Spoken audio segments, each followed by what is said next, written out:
transitioning from playing, being an athlete and the mental mindset. How was that transition going from athlete to coaching? It was hard. It was hard. It's hard when when football tells you no.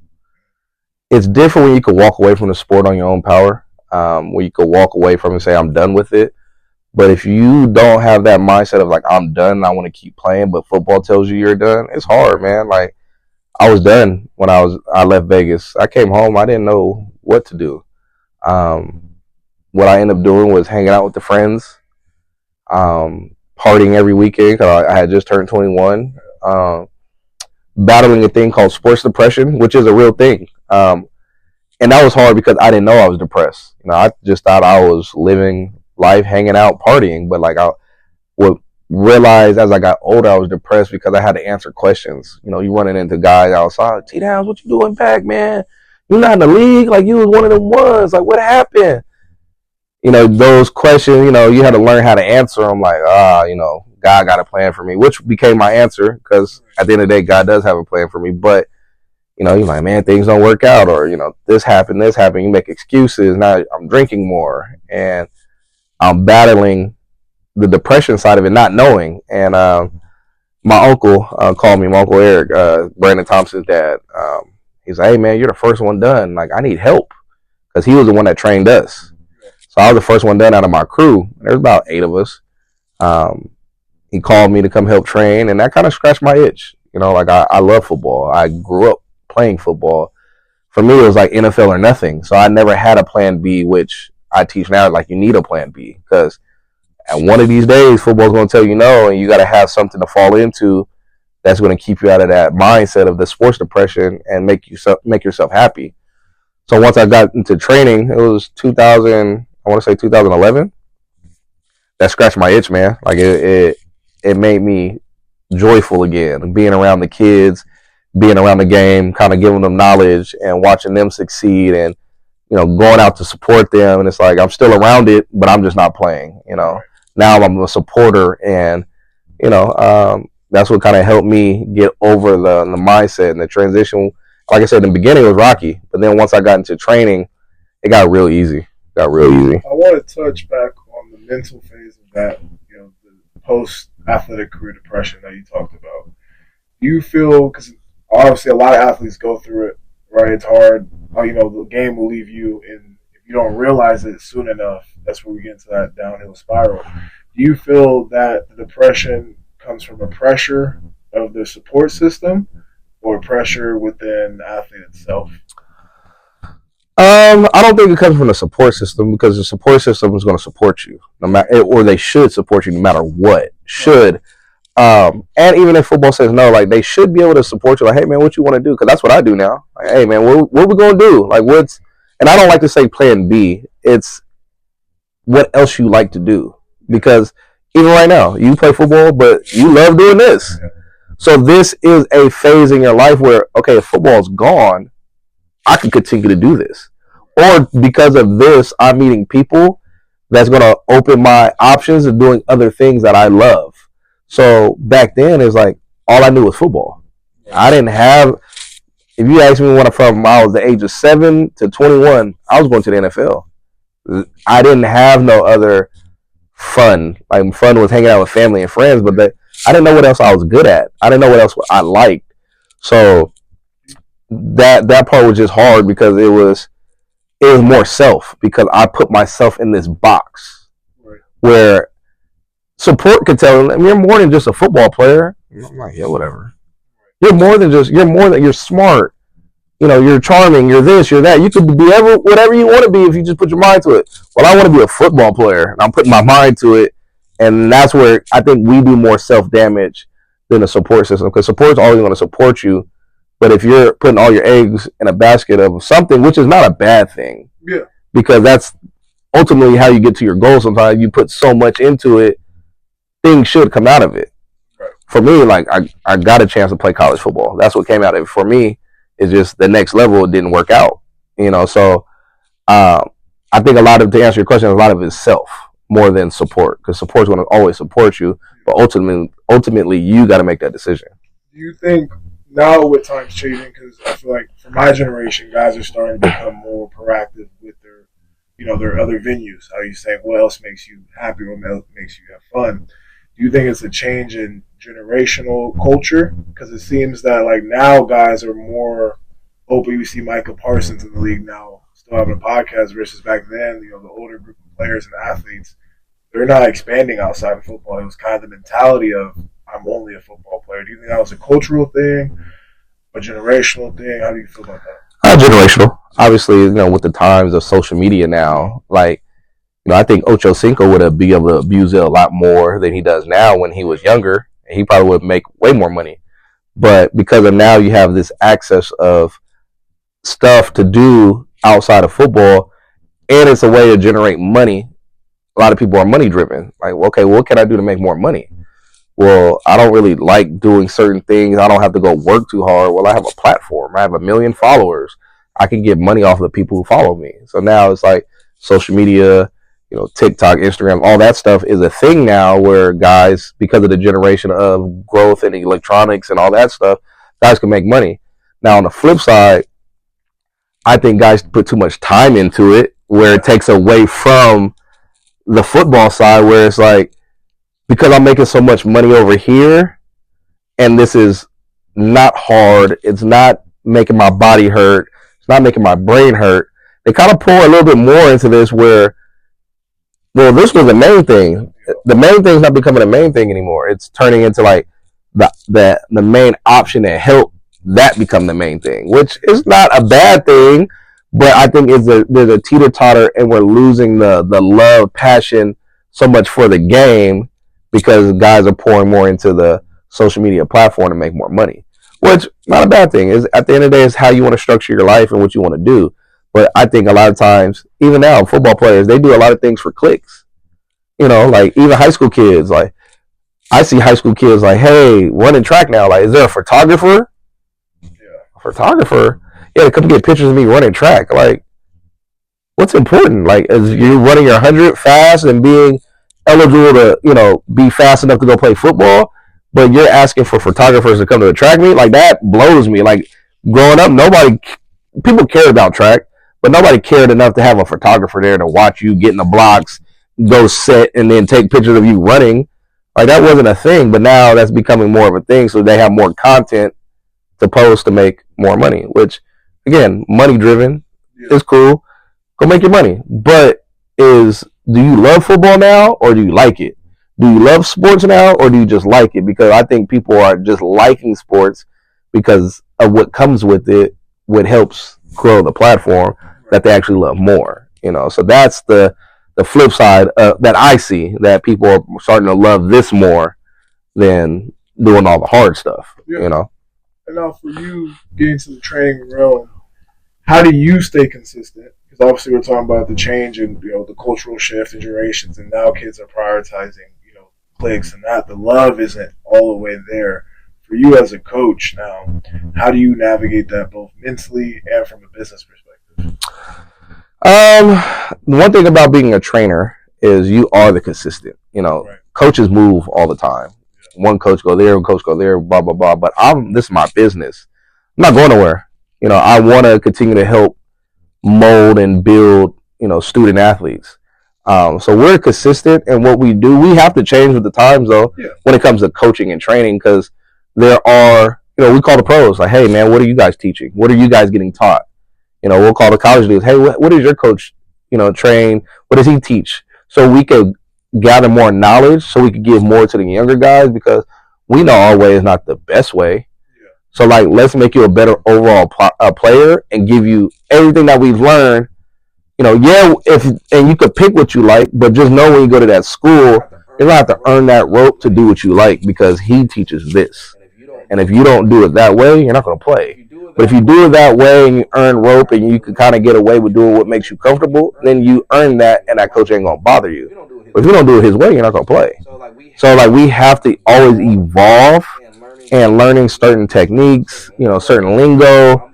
I'm Unc now. I just turned 36. So by the age chart, I'm Unc. So I still have to understand the lingo. Like, I don't know what they're saying, but like, that's the things that as trainers and coaches we have to learn is there's parts of it about football that's like at the end of the day, if you just do this, you're gonna be fine.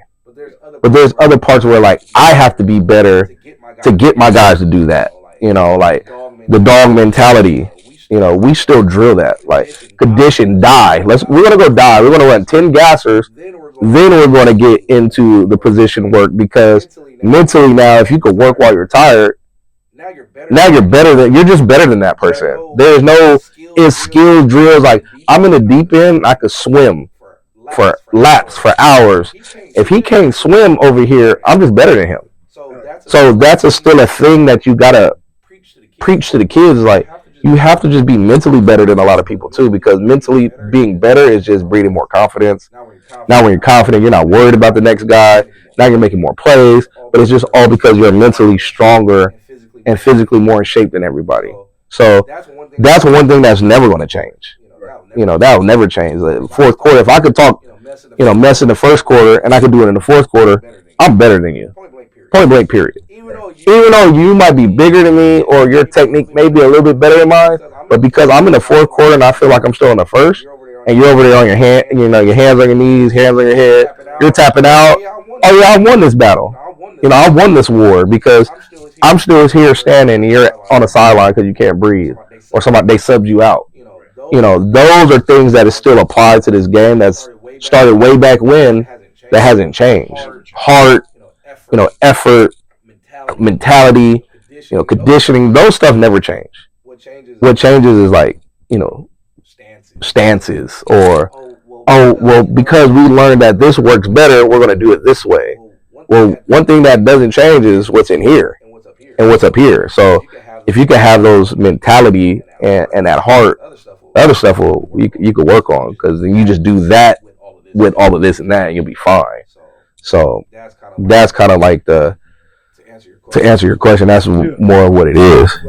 I think it's lost a lot, especially questioning if guys really love the game, like the game, that mentality. And I see it at the college level. Mm-hmm. Not just my team, just saying in general, like on a week basis. There are guys out there. First quarter, everyone's great. We talk about the whole line room. First quarter, everybody got a great get on.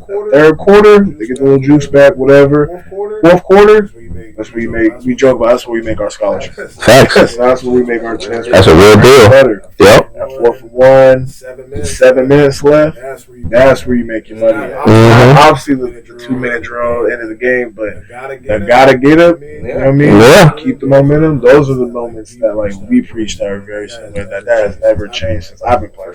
For sure. Now, for you now, obviously talking about the youth a little bit, building them up mentally. When you get a young prospect, what's that process like of kind of building them from the ground up, from them being, they come to you at the age of 8, all the way to them getting ready to go to college? What's that process or quote unquote blueprint to get them? The first thing that me and Brandon, my cousin that owns the company, like we've been my right, I'm right hand, right hand, whatever you want to say.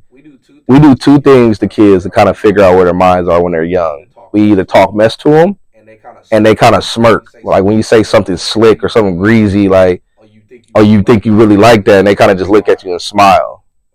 Okay, he loves this game. Or you get the guy who cries, and not cries because he doesn't want to do it, it's because he cried because he couldn't do it. To us, those are 2 good indicators that, okay, I could work with this kid. And working with that kid, if he's consistent, he shows up every day, doesn't complain. It's like, okay, I need to pour more into this kid because he does everything we tell him to do. He shows up every day. He's even asking to do things like, how do I do things at home? Those are the type of kids that like they end up. It just depends. Depends on development, how tall, big, fast, whatever. Can't control that. But even with that, even if he doesn't make it in football or sport, he usually makes it off in life because of the work ethic. So, like, finding those kids, like, you just pour into them. And then you have to learn that a lot of these kids are the way they are because of their parents, too. It's not so much the kids. I never blame the kids for anything. They only know what they know, and they only do what they're told. I look at the parents. Now, if we could get the parent to buy in, then it's a way easier mission because parents on board, parents don't talk differently to the kid when they leave. Parents don't talk about the other kids. They're solely focused on what they need to do to get their kid better. So when you have a kid that is ready to work day in and day out, doesn't complain, just wants to get better, and then you have a family that just gives you the keys and like, here, we're gonna let you do this, and whatever you do and you need backing from us, we'll do it. Usually when you have that collective of a village, that kid's usually successful. Sometimes you get parents that start to question. Sometimes you get parents that see other things, which is okay. It's their money. They do what they want to do. That's their kid.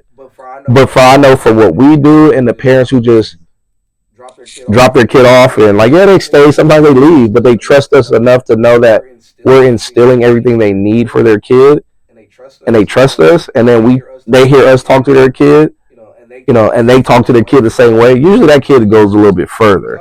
Sometimes, the sperm hit the egg, and that kid's a genetic freak. He was going to make it regardless. But that kid, those kids that we could pour into like that, and the families could pour in and help us pour in, those are the kids who usually skyrocket because they approach things differently now. They approach school differently. They approach chores at home differently. They approach and respect the game of football differently than the other kids who, that don't. And sometimes you get the single parents. Those are other things too, like the single moms. We have to have those conversations with single moms. Can't coddle them.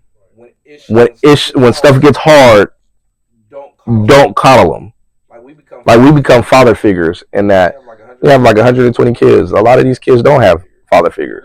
So we become that for the mom. And sometimes it's hard for the mom. My baby's crying, or it's a part of it. He has to grow up and learn how to be a man. Bring him to us. We'll talk to him.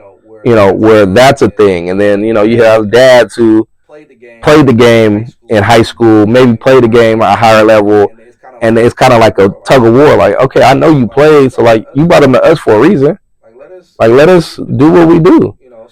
So those kids though that we do have in our program, the ones who do make it, they just, it's an old cliche. They just trusted the process, and they did everything right.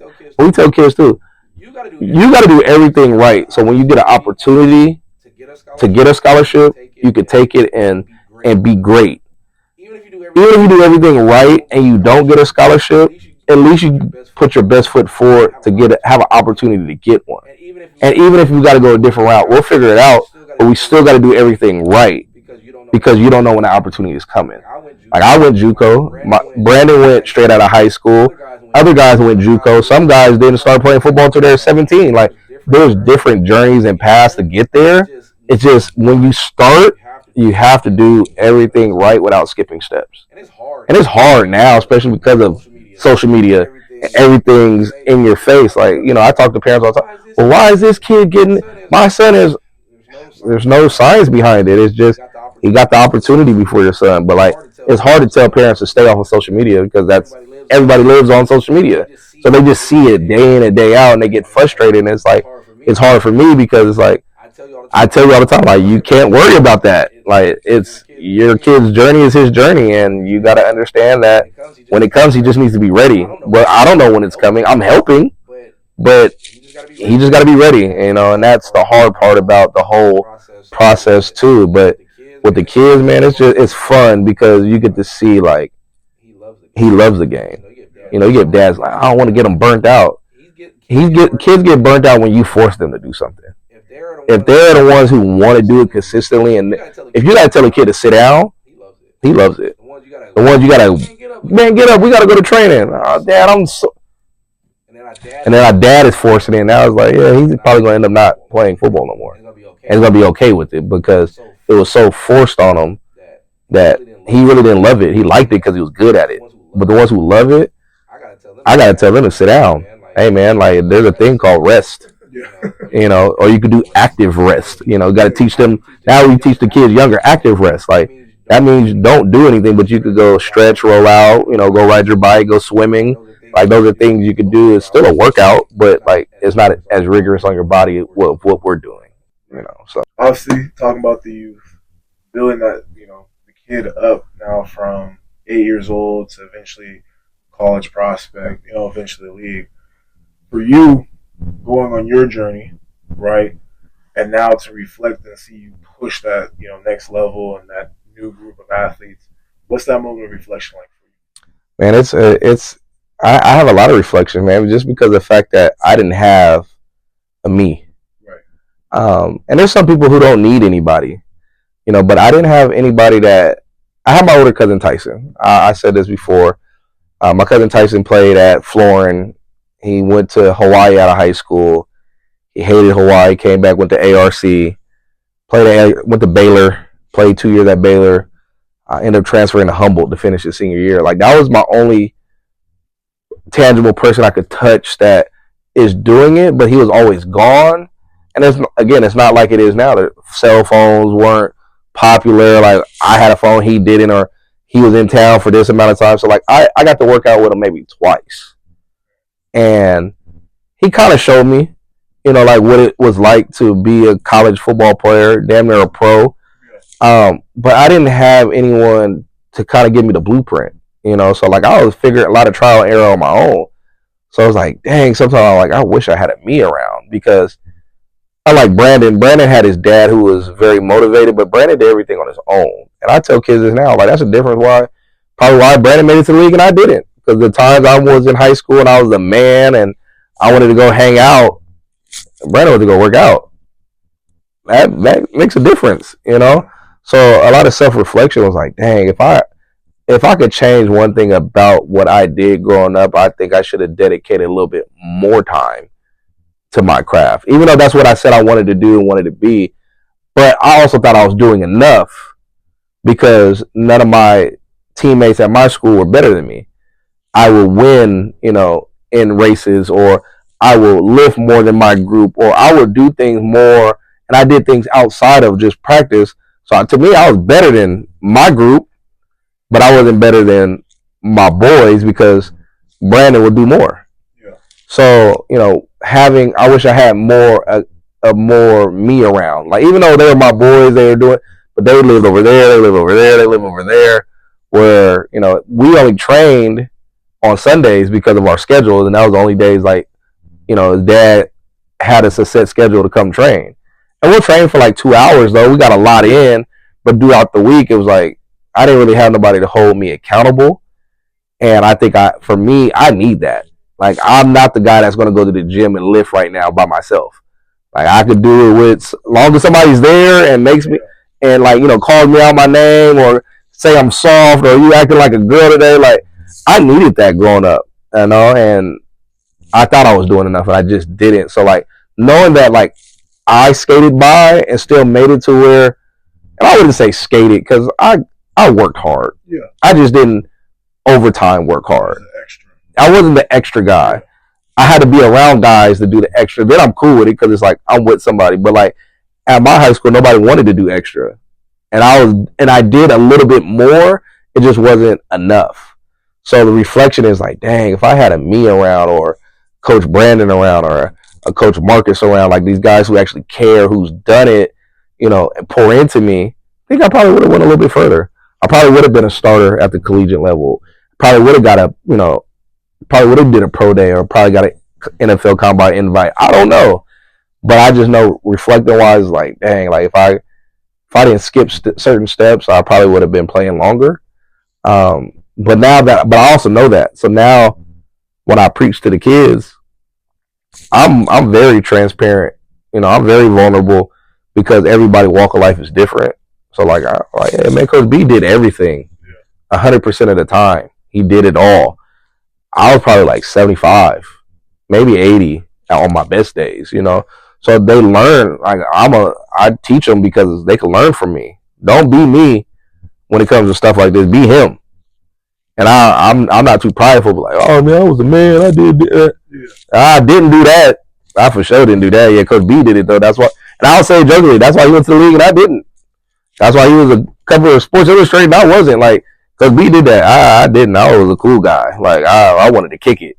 But answer your question, it's just like, now that I know who I am, where I am, like, I reflect like, damn, if I just would have did a little bit more. I could have been better. But so I make sure I pour into the kids to make sure they do that little bit more so they have an opportunity to be that much better. I feel like from the athlete perspective and just as a person, I think that's what makes a lot of our journeys unique.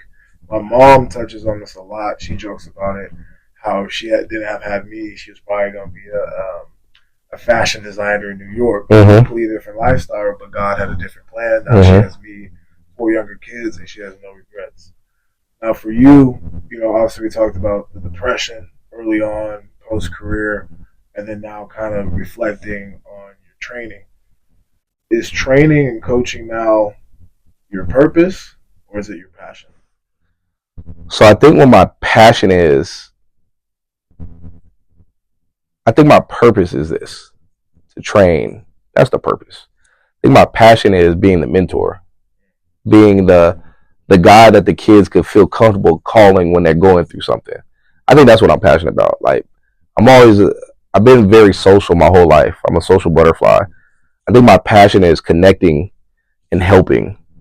That's my passion. My purpose is the training. I'm supposed to do this. This is cool. I'm training you. I get to do it. But the passionate part about is when you get a phone call from a kid and a parent saying, thank you for everything you've done for my son. We just got offered a scholarship and I don't have to pay for college. That's the passion part. That's what makes me joyful, is the knowledge and the help that I'm giving because I skip steps. Now I'm not letting him skip steps, and I'm building a relationship with this kid and his family, and he's doing everything right, and I help them get to where he wants to be. That's the passion for me. I think my purpose was to, train kids and give back, but the passionate part about it is, man, like watching like Femi get drafted, man, and being him calling me like, hey, or sending me the invite to the Super Bowl or the draft party. Like that makes me feel good, because I played a role in his life that he appreciates, and for him to reach out and to tell me to come, like that, or Taron Johnson. Like, I've been knowing Taron, who plays for the Bills, since he was like 10 years old. He played AAU basketball for my uncle, and he, the relationship we built. He went to Sheldon. He ran track for my dad. Shit. I went to his dad's house. He was like, hey man, if you give me Taron, give us Taron for these last 2 years of his high school. He's going to the pros. Dad was like, man, whatever. We're like, Baron, I'm telling you, we seen this story. He's like, all right, I trust in you guys. Taron goes to the league. But we've been in Taron's life for so long, and he gets married. I'm at the wedding. Like, to me, that's what it's about. That's the passion. It's like, I poured so much into you and helping you, and then like it's reciprocated, but it's not. I haven't been to Buffalo yet, which I want to.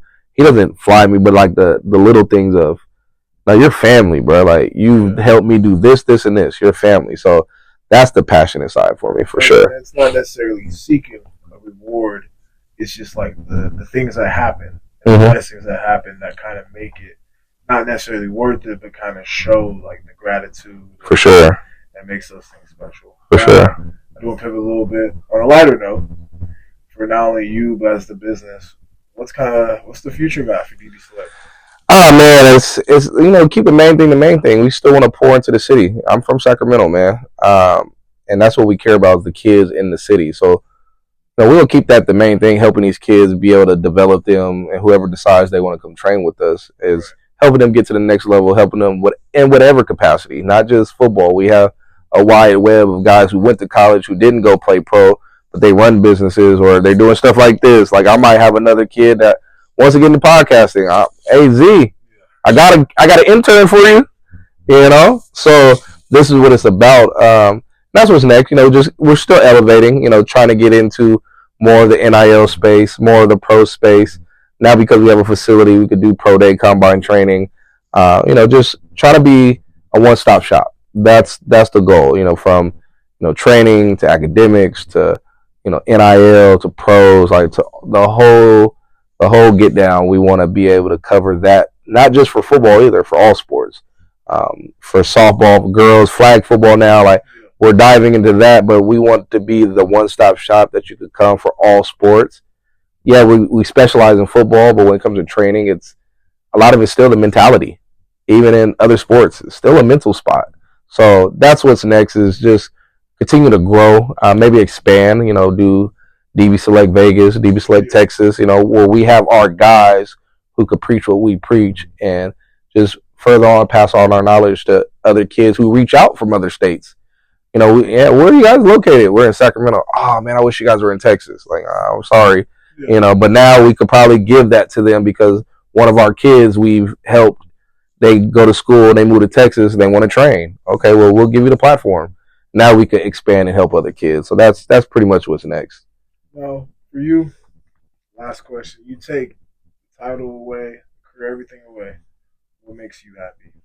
This, like we cross paths because of family. My cousin's married to your cousin. But being a part of your journey, to watch you do what you do, and and now you're not pivoting, but you're doing it's football and social media outlets and media, photography. Like, that's what makes me happy. Like, because I was in a dark spot because I didn't have nothing. So to see kids grow up and, you call me like I'm doing I'm there, because I know this means something to you and I'm somebody that means something to you. And we want to do something. So, like, this what makes me smile. Like, being able to be a part of not just the football journey, but the life journey.